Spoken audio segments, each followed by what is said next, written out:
ગુરુ હરિપ્રસાદ સ્વામીજી મહારાજના 91માં પ્રાગટ્ય દિન અને પ્રગટ ગુરુ હરિપ્રબોધ સ્વામીજીના 72માં પ્રાગટ્ય દિન નિમિત્તે ભરૂચ ખાતે આયોજિત આંતરરાષ્ટ્રીય હરિપ્રબોધમ યુવા મહોત્સવના ઉપક્રમે થેલેસેમિયાગ્રસ્ત બાળકોની સેવાર્થે બ્લડ ડોનેશન કેમ્પ યોજાયો. હરિપ્રબોધમ ફાઉન્ડેશન દ્વારા ગુજરાત સત્સંગના અલગ અલગ 12 કેન્દ્રો ઉપર યોજાયેલ બ્લડ ડોનેશન કેમ્પ અંતર્ગત 5000 યુનિટ બ્લડ એકત્ર કરવામાં આવ્યું હતું. આત્મીય વિદ્યાધામ મંદિર તેમજ બાકરોલ તેમજ વિદ્યાનગરના પ્રગટ ગુરુ હરિપ્રબોધજી સ્વામીજીના આશીષ અને સંતોના માર્ગદર્શન હેઠળ હજારો સ્વયંસેવકોની સેવાના ફળ સ્વરૂપે 5મી જાન્યુઆરી રવિવારે અંકલેશ્વર નજીક નેશનલ હાઈવે પર એરપોર્ટ પાસે આવેલા ગ્રાઉન્ડમાં યોજાયેલ હરિપ્રબોધન યુવા મહોત્સવ અંતર્ગત શનિવાર અને રવિવારના રોજ 2 દિવસીય માટે બ્લડ ડોનેશન કેમ્પનું સફળતાપૂર્વક આયોજન કરવામાં આવ્યું છે. થેલેસેમિયા રોગ એક પ્રકારનો રક્ત વિકાર છે અને આમાં બાળકના શરીરમાં લાલ રક્તકણોનું ઉત્પાદન યોગ્ય રીતે થતું નથી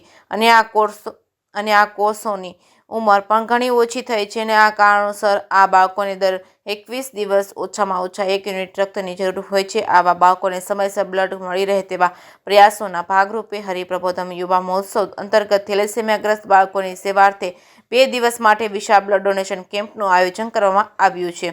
જેકેએસ ન્યૂઝ ગુજરાતી સાથે કેતન મહેતા, ભરૂચ.